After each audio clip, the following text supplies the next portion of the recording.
Bonjour à tous, je voulais vous parler d'un sujet d'actualité, la rentrée scolaire. Sauf que moi je voulais mettre l'accent sur la rentrée des enfants en situation de phobie scolaire. Avant tout, je voulais vous demander d'être indulgent parce que c'est ma première vidéo. Voilà, c'est ma rentrée en quelque sorte à moi aussi. Voilà, nouveau projet, nouveau défi à relever. J'ai décidé de me lancer pour pouvoir partager des choses sur des sujets qui me touchent, qui me parlent ou qui me tiennent à cœur. Donc la rentrée scolaire, c'est vrai qu'à tout âge, qu'on soit petit ou qu'on soit grand, c'est un moment important. C'est un événement important. Pour la plupart des jeunes, en fait, la rentrée, c'est quelque chose de sympa parce qu'au bout de 2 mois de vacances, eh bien, en général, on a hâte de retrouver ses petits copains, de retourner sur le chemin de l'école, de découvrir sa nouvelle classe, ses nouveaux enseignants, et puis de passer au niveau supérieur aussi, on grandit. Enfin voilà, la rentrée, souvent, c'est un moment joyeux, enfin, pour plein d'enfants, mais pas pour tous. Et c'est à ces enfants en fait que je pense, parce que pour certains enfants, en fait, c'est la rentrée, c'est très angoissant, c'est très stressant, et parfois ça vient même au cauchemar. Moi, la phobie scolaire, c'est un sujet que je connais un peu parce que j'ai un de mes enfants qui est concerné. Et ça fait à peu près 2 ans maintenant que ma fille n'a pas réussi à mettre les pieds à l'école. Alors j'ai d'ailleurs écrit un livre sur ce sujet dont je vous parlerai tout à l'heure, qui s'appelle Pourquoi j'arrive pas à aller à l'école. Que j'ai écrit en fait pour comprendre ce qui se passait, pour comprendre et puis pour l'aider elle et pour aider aussi d'autres familles. Mais pour commencer, je voulais en fait vous parler de la rentrée qu'on avait tellement espérée cette année. Donc en fait, cette année, ma fille aurait dû faire sa rentrée en quatrième dans un nouveau collège. Un collège qui est totalement adapté à ses besoins.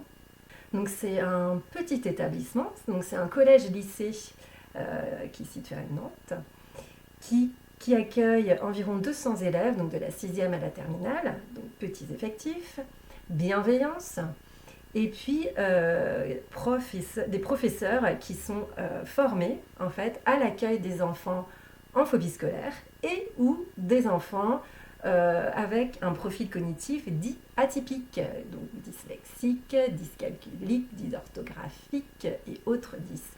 Donc les professeurs qui sont pour la plupart présents depuis des années sont formés, sont compétents et bénéficient des moyens pour pouvoir accompagner au mieux tous ces jeunes. Donc voilà, c'est dans ce collège qu'elle aurait dû faire sa rentrée. Voilà, elle était sur liste d'attente parce qu'évidemment, il y a plus de demandes que de places.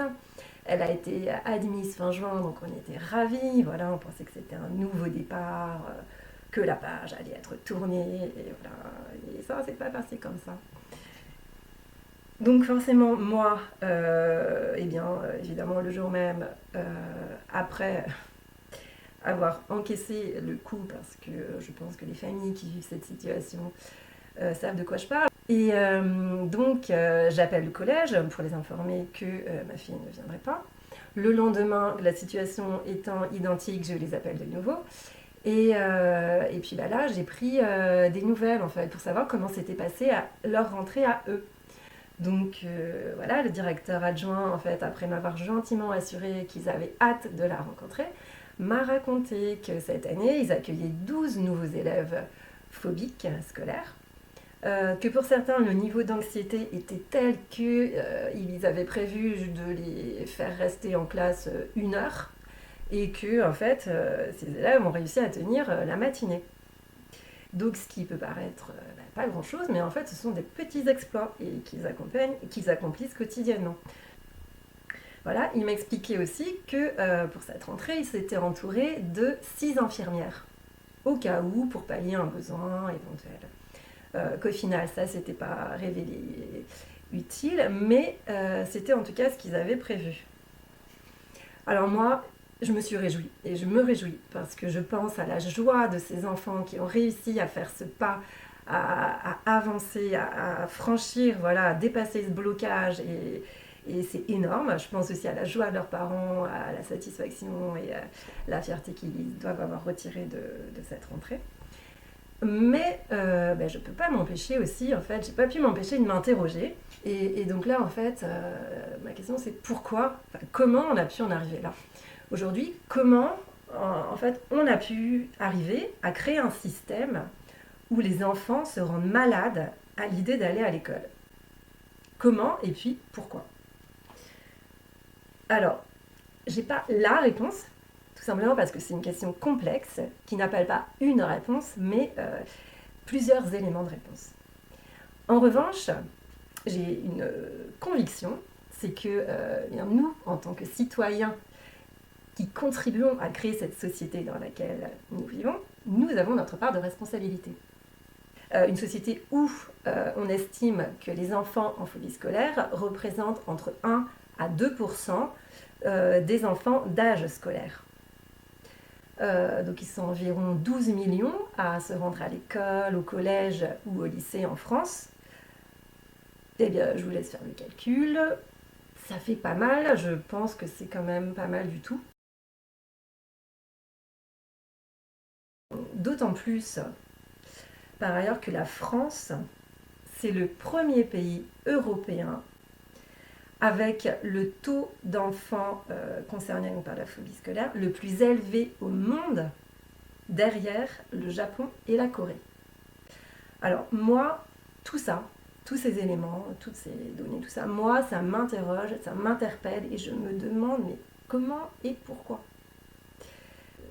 Voilà, donc c'est le sens et l'origine de ma démarche.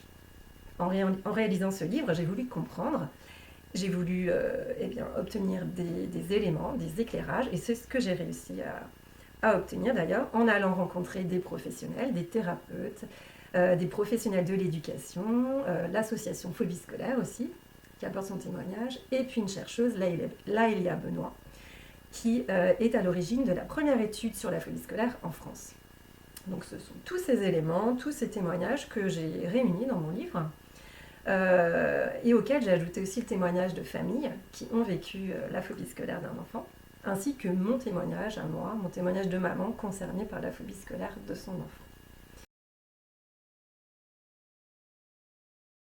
Voilà, donc ce livre, eh bien, je l'ai réalisé en espérant pouvoir apporter quelque chose, pouvoir aider des familles, en espérant qu'il puisse être utile et, et aider en fait ces familles à avancer dans l'accompagnement de leur enfant. Parce que c'est vraiment ça, la phobie scolaire, c'est une aventure qu'on vit en famille et on avance. Parfois, on a l'impression de reculer, mais on avance à petits pas. Parfois, c'est des plus grands pas, mais voilà, c'est vraiment ça. Alors voilà, moi je souhaite une très belle rentrée à tous les jeunes, avec une pensée évidemment particulière aux jeunes en difficulté avec l'école. Voilà, je souhaite à tous de trouver leur place, quelle que soit la voie empruntée pour y arriver. Et puis ce que j'aimerais beaucoup aussi, moi, c'est qu'on arrête de considérer comme inadaptés les jeunes qui n'arrivent pas à s'adapter à l'école. Et si on essayait plutôt, nous, de nous adapter à nos jeunes, plutôt d'essayer à tout prix, de vouloir à tout prix les faire rentrer dans un moule qui, en définitive, on s'aperçoit, n'est plus si adapté que ça, en fait, en tout cas pour la plupart. Donc voilà, moi c'est ce que je souhaite pour cette rentrée, que chacun puisse trouver sa place. Alors merci de m'avoir écouté jusqu'au bout, si vous êtes toujours là. Si vous êtes intéressé par mon livre, eh bien vous trouverez toutes les informations utiles pour le trouver là, en bas, ça doit être en bas de la vidéo. Et puis, bonne rentrée encore à tous, merci et à bientôt. Et puis surtout, haut les cœurs.